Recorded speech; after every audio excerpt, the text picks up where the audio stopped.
آمد بهار جانها ای شاخ تر برقصا. سلام به همه، ممنونی که ما رو تماشا میکنین.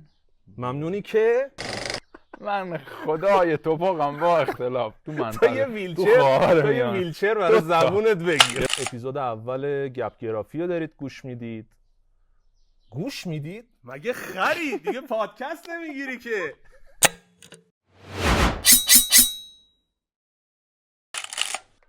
سلام، اینجا گپ گرافیه. اپیزود اول ما رو دارید میبینید. من شایانم. منم دانیالم. ممنون از اینکه ما رو تماشا میکنین و گوش میدین. امیدواریم که حالتون خوب باشه. قبل از اینکه شروع کنیم یه گپ و گفتی بکنیم با هم دیگه، اصلا راجع به اینکه ما برنامه‌مون چیه و چی شد که اصلا تصمیم گرفتیم گپ گرافی به وجود بیاد و صحبت بکنیم اصلا و ویدیو بگیریم. یه ویدیو کستی رو ما تصمیم گرفتیم درست کنیم با دانیال، یعنی از خیلی وقت پیش مد نظرمون بود که یه تولید محتوایی بتونیم بکنیم که حالا توی یوتیوب یه فعالیتی صورت بگیره. هدف اصلیمون صحبت کردن راجع به یه سری مسائلیه که این روزا مثلا ممکنه که باشون درگیر بشیم و یه سر و کله هایی بزنیم تو فضای مجازی تو کارمون، که خب به تبع کاری که داریم انجام میدیم تولید محتوا و عکاسی و فیلم برداری. اون چیزایی که حالا هم عمومی بیشتر در ارتباطن و درگیرن باهاش، حالا یه خورده تخصصی میشه یه خورده عمومی میشه، حالا همه جورش هست دیگه. میریم جلو، حالا بر طبق موضوعات هی فرق میکنه و پیش میریم. خیلی هم خوب. یه نکته‌ای که خیلی دلمون میخواست بگیم به کسایی که حالا لطف دارن و ما رو دارن میبینن این بود که صحبتایی که ما داریم میکنیم عمدش نظر شخصی خودمونه. آره، ما صاحب نظر نیستیم. اگر چیزی رو نقد میکنیم، اگر راجع به چیزی صحبت میکنیم، ممکنه خودمون هم حتی اون رو انجام بدیم یا در حال انجام دادنش باشیم، ولی خب دیدگاه و نظر خودمونه دیگه. یعنی هر کی نظری داره، ما نظر ما داره دیگه. هر کی دوست نداره دوست نداره دیگه. ما احترام میذاریم به نظر همتون. دمتون گرم. رسید به اون بخشی که خیلی دوست دارم، باید بگم سابسکرایبمون کنید. ممنون میشیم. چی میگن؟ یه نکته رو من براتون بگم همین اول کار. من اصلا راجع به یوتیوب هیچی بلد نیستم. یعنی همون یه خورده‌ای که بلدم به واسطه تو شنیدم و آشنا شدم و منم همچین چیزی. آره ما چیزیم دیگه. ما زیر دیپلمیم توی این موضوع. رحم کنید دیگه، اذیتمون نکنید زیاد. چی میگن؟ چنل یوتیوب رو سابسکرایب کنید. آره ساب کنید. آره دمتون لایک کنید. زنگوله رو به صدا در بیارید. بزنید و اینجا شاید بفرستید برای دوستاتون. شاید اینجا حتی نمیدونم دقیقاً چهارگوشه سفر. ولی آره یکی از اینجاها میذاریمش، شما نمیدونم روش میزنید یا اون پایین میزنید، هر جا میزنید. آره دیگه. حالا ممنون میشیم. لایک رو بفرستید برای کسایی که میدونید به دردشون میخوره یا دوست دارن تماشا کنن و گوش بدن. دمتون گرم دیگه. دمتون گرم. امیدواریم که لذت ببرید. مرسی که ما رو میبینید. خب آقا، موضوع امروزمون چیه؟ راجع به چی میخوایم حرف بزنیم؟ ما امروز خورده اومدیم حالا عمومی‌تر صحبت بکنیم. به نظرم که حالا کسایی که بیشتر درگیرن، حالا تولید محتوا میکنن، حالا نمیدونم بلاگری میکنن یا میخوان یه وقت مثلا بدونن پیچ و خمش چیه. حالا ما موقع نمیدونیم، ولی در حدی که میدونیم، جایی نمیدونی نباید اظهار نظر. آره میگیم و حالا چیزایی که حالا خودمون آزمون خطا و رفتیم جلو و میدونیم چی بیشتر یه وقت جواب میده و راجع به چیزا صحبت بکنیم و بریم جلو. خیلی هم عالی. خب اول از همه راجع به این که خب الان عمده فعالیت داره تو اینستاگرام اتفاق میفته. خودمون هم از اینستاگرام یه جورایی میشه گفت شروع کردیم دیگه.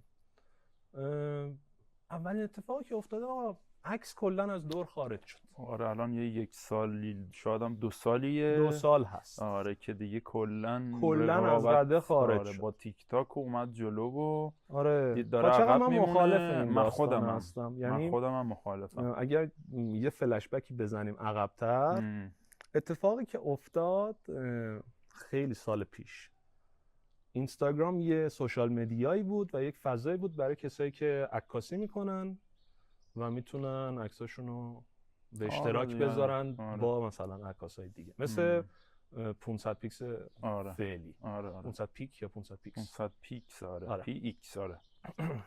و اتفاقی که افتاد رفته رفته به خاطر خیلی عمومی شدن این فضای مجازی، اینستاگرام از اون رده حرفه‌ایش خارج شد، فاصله گرفت و شد چیزی که امروز هست که میشه گفت یه مثلا زیرساختی از 4 سال پیش اتفاق افتاد که بلاگرها اومدن و نمیدونم مثلا تیسترها اومدن و آره. اتفاقای اینجوری افتاد و رفت سمت ویدیو و این اتفاقا چقدر بده و من چقدر ناراحتم. و همونقدر که بده همونقدر شاید کمتر خوبه.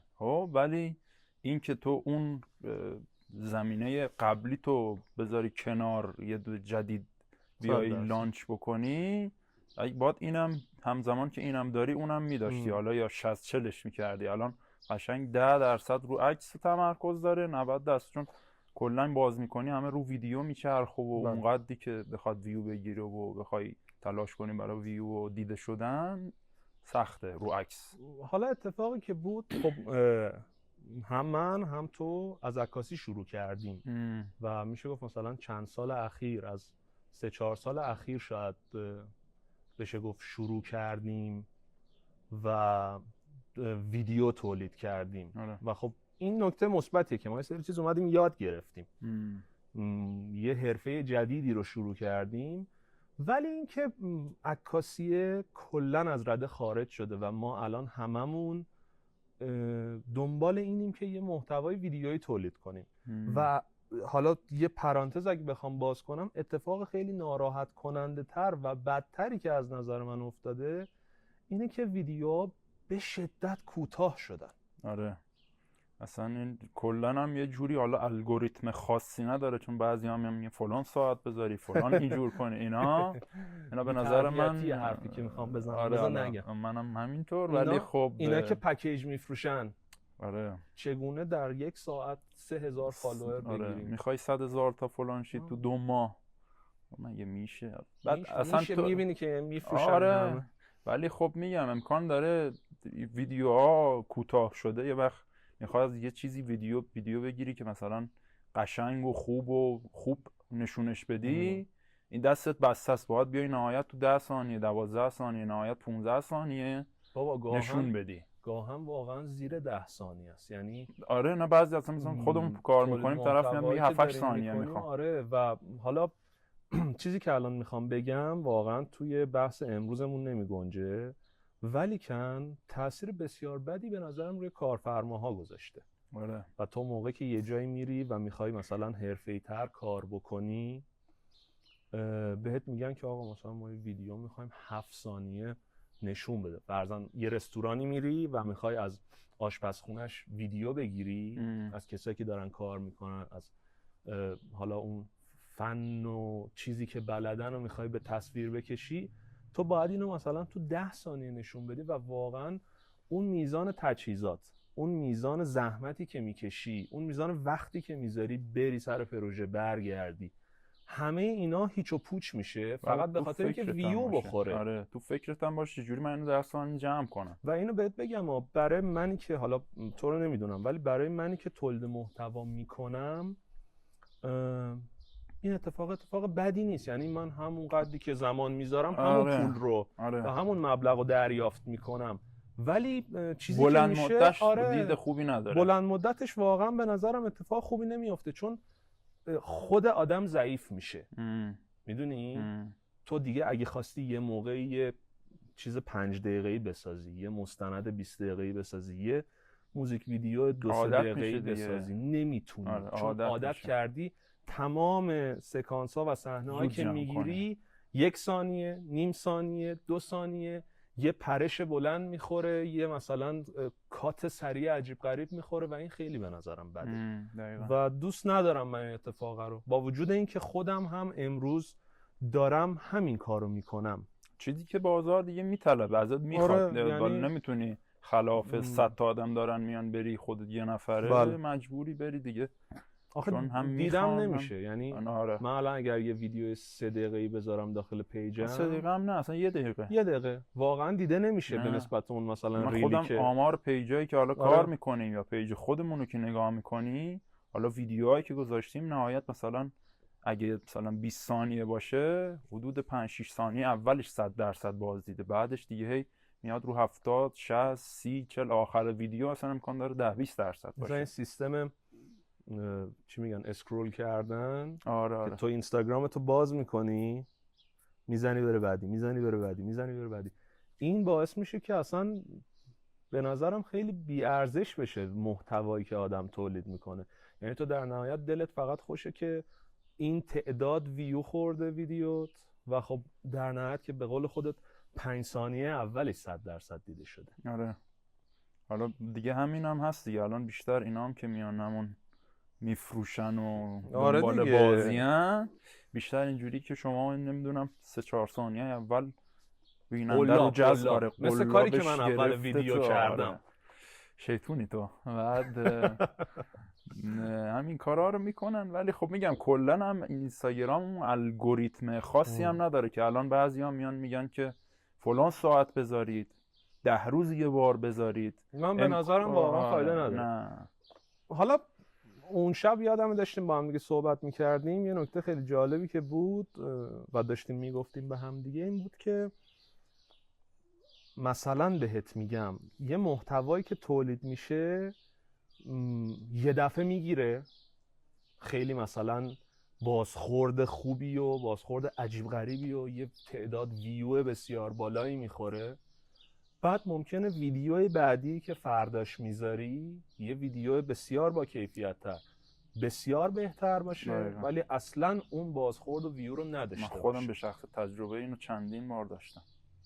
یه همینجوری رفتی با گوشی 4 تا تصویر تو آرشیو تو اومدی زدید کنار هم دیگه شده یه ویدیو، یا 2 روز 3 روز میگذره میبینی اوه چه انفجاری پلی خورده، ویو خورده، و حالا مثلا میری وقت میذاری فکر آره. میکنی، سکانسشو میچینی، از کجا بگیرم، چند بار میگیری، چند روز وقت میذاری، حالا دیگه برای دل خودته، حالا یا برای مثلا کاری که میخوای بکنی، بلاگری، هر آره. چیز دیگه ای، میبینی اومد پایین. و برای بعضی ها اینجوریه که او نه دیگه فایده نداره، بیام یه کار دیگه کنم، یه حرکت دیگه بزنم. ولی کلا اینستاگرام زیاد رو این بر این پایه نمیچرخه دیگه، هم شانسه، هم اون اوایلی که یه وقت بتونه پلی بخوره، شیر بشه، دیده بشه. این میشه. داستانه تاثیر داره که تو مثلا اگه یه پیجی رو تازه باز بکنی و توش خوب شروع کنی فعالیت کردن، به کیفیت و اینا هم هست 100%. آره ولی منظورم اینه که مدام بتونی آره. فعال نگهش داری احتمالاً بازخورد بهتری میگیره تا مثلا میگم من یه دفعه 1 ماه ممکنه پست نذارم، 100%. بعد یه ماه میام پست میذارم آره. و یه دفعه اصلا دیده نمیشه. تکرار خیلی مهمه، خیلی مهمه. آره یعنی تداومش چیز خوبیه. و حالا این وسط باز یه ماجرایی که وجود داره، بحث تولید محتوا با موبایل. برای مایی که کارمون حرفه‌ای مثلا هست، چقدر قشنگ گفتم حرفه‌ای خوشم اومد. خیلی دوست داشتم. خیلی آدمای حرفه‌ای جالبی هستی. عالیه. برای مایی که حالا مثلا با دوربین کار میکنیم و یه مقداری مجبوریم بیشتر وقت بذاریم، تجهیزات بیشتری با خودمون جابجا کنیم، این با موبایل من دیدم خودتو خیلی وقتا با موبایل یه سری تصویرا میگیری و اینا رو ادیت میکنی، میشه یه خروجی و میذاری و خیلی بازخورد خوبی میگیره، در صورتی که ممکنه اگه همون کار رو وقت بذاری با دوربین مجبوری نورپردازی بکنی، مجبوری صدای بهتری بگیری چون میکروفون دوربین ضعیف‌تره به نسبت. و نمیدونم این داستانم برام خیلی عجیبه که وقتی با موبایل تو تولید محتوا میکنی هرچند ممکنه ضعیف‌تر باشه یا کیفیتش کمتر باشه نسبت به دوربین، برعکسش هم هست ولی موبایلیه بیشتر میچربه. آره نمیدونم شاید به خاطر عوام پسند بودن ترشه، امکان داره، چون مثلا خیلی راحت‌تر دم دست میتونی ادیت کنی، خیلی خروجی های مثلا برای جای خاصه، مثلا نمیخواد رو تلویزیون پخشه، نمیخواد رو بره جای مثلا آره. ابعاد بزرگی پخشه. نهایت یه اینستاگرام کوچیک در حد موبایل مقدم دقت نمیشه که حالا بخواد چه کیفیتی داشته باشه. ولی خب میگم خیلی هم الان از شرکت هایی که تولید محتوا میکنن علاوه بر که یه ویدیوگراف و حالا عکاسی که با دوربین دارن، این موبایل گراف هم دارن که حالا مثلا بعضی پروژه هایی که استوری میخوان بکنن و اینا مثلا این هم آوردن تو معمولاً بخششون. توی هر پروژه یه نفری هست که روزانه با موبایل یه سری کار میکنه. و باز یه انتقاد دیگه ای که من دوست دارم بکنم بحث داستان چیزه، همین اینستاگرام و موبایل اومد یه خیانت خیلی بزرگی به نظر من کرد. اونم این بود که اومد همه چیز رو از افقی به عمودی تغییر داد. خیلی نکته خوبی اشاره کرد. من خیلی ببین ما الان با دوربینایی که داریم تصویر میگیریم داریم افقی میگیریم. البته برای خب چیزم یوتیوب میطلبه دیگه، ببینی چه محتواییه. آره ولی من حرفم اینه، تو میری مثلا، من تجربه شخصی ما اگه بخوام بهت بگم، من سر یه پروژه‌ای هستم که تصویرای چند تا باشگاه ورزشی رو دارم میگیرم، باشگاه بدنسازیه، باشگاه رزمیه و کارفرمای این پروژه خیلی براش مهمه که ما تصویرها رو عمودی بگیریم و این آدم همزمان داره سایت هم راه میندازه. دیگه اینجوری بد میشه. و من بارها بهش گفتم که مثلا آقای فلانی شما داری سایت راه میندازی، الان داری هزینه میکنی، ببین به نفع منه. آره. ولی تو الان داری هزینه میکنی، من دارم یک سری ویدیو عمودی برای تو میگیرم و تو هیچ کدوم از اینا رو نمیتونی تو سایتت استفاده کنی.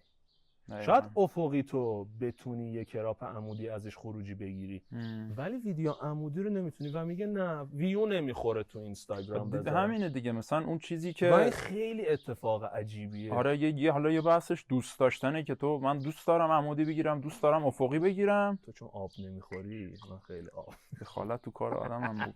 این کاغذ کثافت چیه گذاشته اینجا؟ حتما چیز شخصیه بدون یادت میره ها؟ آره پرش فکری دارم من. خب خلاصه میگم خط نستعلیق می‌نویسی ها، اینو کم با سیاه قلم نوشتی فکر کنم. سایه هم انداختم تازه. آره معلومه. قلم نداشتم چوبی می‌خواستم اونا بنویسم. با میری تو نیزارها نیار. آره ببخشید تو کلام. نه قربونت برم. بعد اینجوریه که آره میگم بعضی پلتفرم‌ها هستن که تو رو مجبور میکنن. حالا بعضی موقع هست من دوست دارم افقی بگیرم یا عمودی.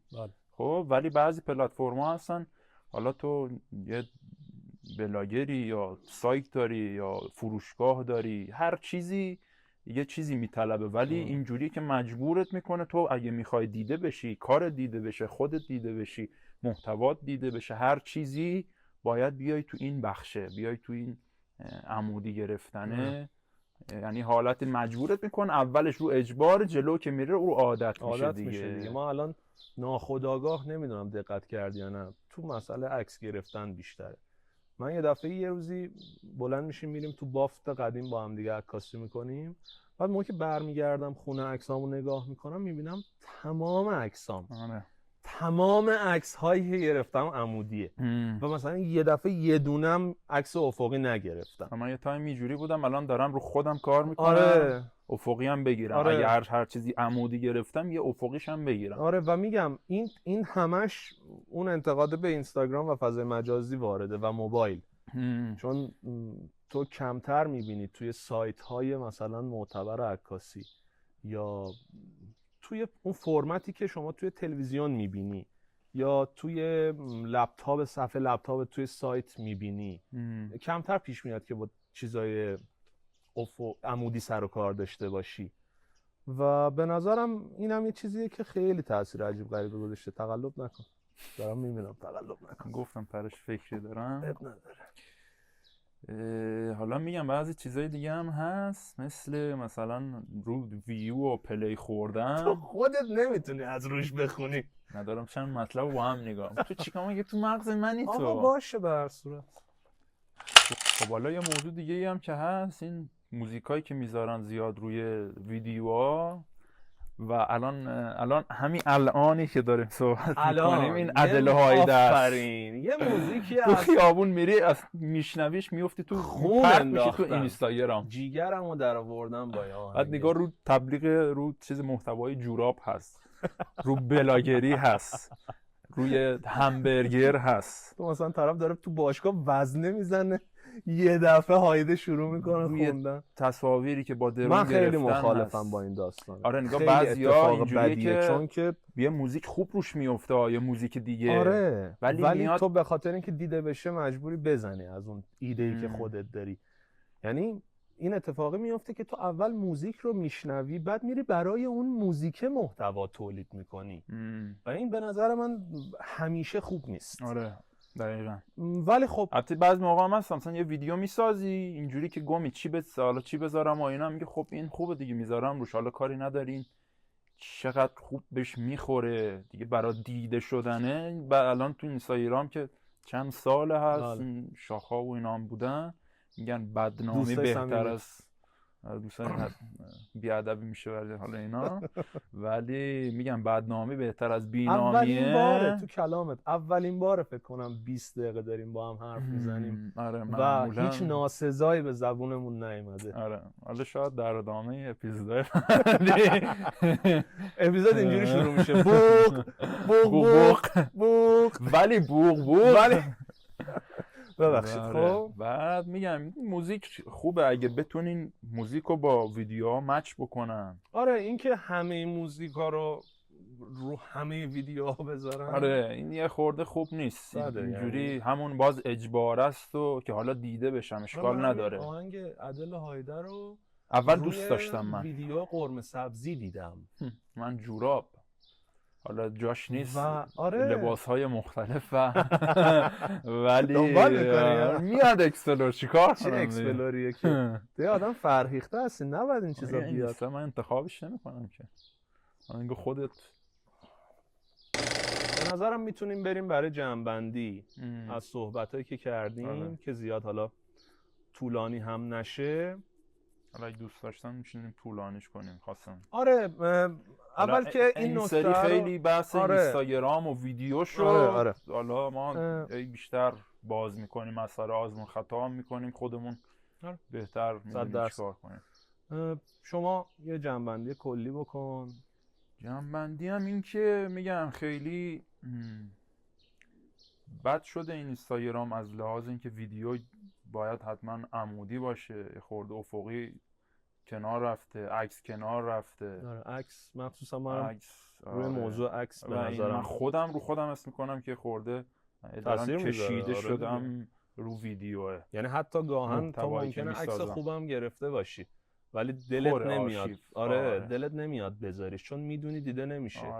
هرچند این نقدرم به خودمون وارد کنم که حالا شما که احترامت واجب به خودم، ولی احساس میکنم که ما هم تأثیرات بدی گرفتیم از فضای مجازی. چون یه زمانی ما اگر یه محتوایی رو تولید میکردیم یه عکسی رو میگرفتیم به خاطر همون اتفاق انجامش میدادیم. الان ته ذهنمون یه درصدی درگیر اینه که عکس رو چجوری بگیرم که خوب دیده بشه. با تو الان نزدیکترین آدما از پدر آدم تا مادر آدم تا فامیلای دور و بر نزدیکت اینجوری بگیر بهتر میشه. آره دقیقاً اینجوری بگیر قشنگ‌تره. به خاطر همون اینه که قراره توی اینستاگرام گذاشته شه و قراره همه ببیننش. همینه که یه سری صمیمیتایی از توی عکس‌ها از بین رفته. یعنی تو آلبوم عکس قدیمی رو که باز میکنی خیلی حس و حال عجیب و خوبی به دست میده تا زمانی که میری مثلا تو پیج شخصی یه نفر که عکاس و فیلم بردار هم نباشه و شروع میکنه عکس‌ها رو دیدن. یکم که میگذره دقت میکنی که تو آلبوم‌ها شو آف نبود. آره دقت میکنی که خیلی از عکس‌ها لباس خیلی مثلا زرق و برقی، این فلانی اینجوری گرفته بذار منم بگیرم. دقت میکنی تمام ژستا یکیه برای اینکه طرف توی اون ژست خوب میشه و این همون تاثیر منفیه که حالا صحبت کردیم دوباره نریم تو دلش. ولی خب یه نکته‌ای که داشتیم حرف میزدیم پشت دوربین و دلم میخواد الان دوباره بازگوش بکنیم اینه که کسایی که دارن تولید محتوا میکنن نذارن که این حالا شرایط الگوریتمه یا هر چیزی که اسمش هست باعث شه که مثلا دلسرد بشن. آره میگم امکان چون داره که شما مثلا میگم 20 من تا ویدیو بسازی نگیره آره. اونقدر، ولی یه دونش اندازه 20 تا کارشو میکنه. آره یه دفعه تاثیر خودشو میذاره و حالا اگر هدف اینه که توی اینستاگرام کسی دیده بشه به نظرم که باید چی میگن مصمم باشه، منسجم کار بکنه. آره دل سرد نباید بشه. نه هر روز مثلا بیاد ویدیو بسازه. آره. یه صبح یکی شب یکی. تا موقعی که این بلاگرای کوفتی هستن خیلی ها به حقشون نمیرسن دیگه. به هر قیمتی میگم اون بدنامی و بینامی هست دیگه.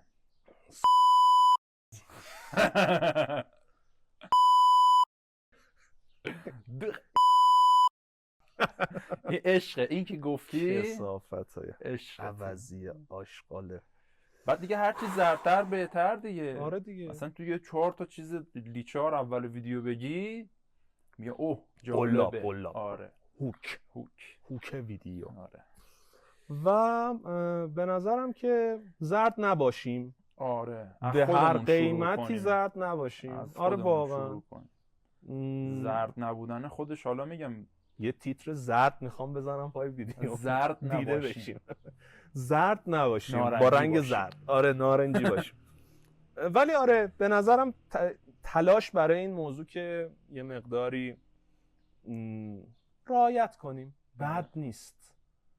و کیفیت از چش خودمون شروع کنیم. از نگاه خودمون شروع کنیم. حالا این فقط تولید کردن هم نیست، هر چیزی ندیدن هم آره هست. هر چیزی ندیدن هم هست. شما به گوشت احترام میذاری، هر آهنگی گوش نمیدی. آره برای دیدن هم همینه، فیلم هم همینه، فضای مجازی هم میتونه همینطور باشه. ولی خب متاسفانه خیلی تاثیر بدی تا الان گذاشته. آره چون گاهن من و تو هم برای هم دیگه یه چیز چرت و پرتی میفرستیم. میخندیم حالا یا هر چیزی، میشه کمترش کرد. آره به نظرم که برای اپیزود اولمون خوبه. دمتون گرم دنبالمون کردین، دیدید ویدیومونو. خیلی خوشحال میشیم اگر که اول از همه اگه نقدی هست، انتقادی هست، پیشنهادی، انتقادی، هر نکته اگر زیاده بگید نظرتون رو، فقط با احترام و دوستی. نه هر جوری دوست دارید بگید. به من هر چی میخواید بگید. من انقدر راحتم، یعنی اینجوری که مثلا برام مهم نیست، نه که راحتم ولی کاریش نمیشه کرد. دمتون گرم مجدد. مرسی که دنبالمون کردید. اپیزود اول گپ گرافی رو دیدید. امیدواریم که بتونیم همین جوری پیش بریم، باز هم براتون بسازیم و ببینیم هم دیگر رو. هم شما ما رو ببینید، هم ما بتونیم باهاتون در تماس باشیم. و لطفاً اگر که تا الان ما رو سابسکرایب نکردید و لایک نکردید، ما رو لایک بکنید. و اینکه من از طرف خودم خداحافظی میکنم باهاتون. ممنون از اینکه دیدید ما رو و شنیدید. ممنون میشیم ازتون که هر نظری هم دارید بذارید. متشکر. اپیزود بعدی میبینیمتون. دمتون گرم. مرسی. خدا نگهدار. از سری بعدی میخوام یه دفترچه بیارم. تو از سری بعدی چیز کن، یه دونه کلاسور بیار با خودت یا یه دونه بوم نقاشی. یه دونه کت اداری بگیرم. اینا که بوق میذاریم بگو. اینا که میرن اداره مثلا این چیزا کار میکنن، کار مثلا کت گشاده، پاچه اینجوری انگار شلوار کاوبویی ها. تو چرا آب نخوردی چی؟ من پرش فکری دارم. تو هر چی گوز هوایی میکنی میگی پرش فکری دارم. مرسی از اینکه سر و صدا نکردیم موقعی که ما داشتیم ویدیو میگرفتیم بابا. متشکرم ازت.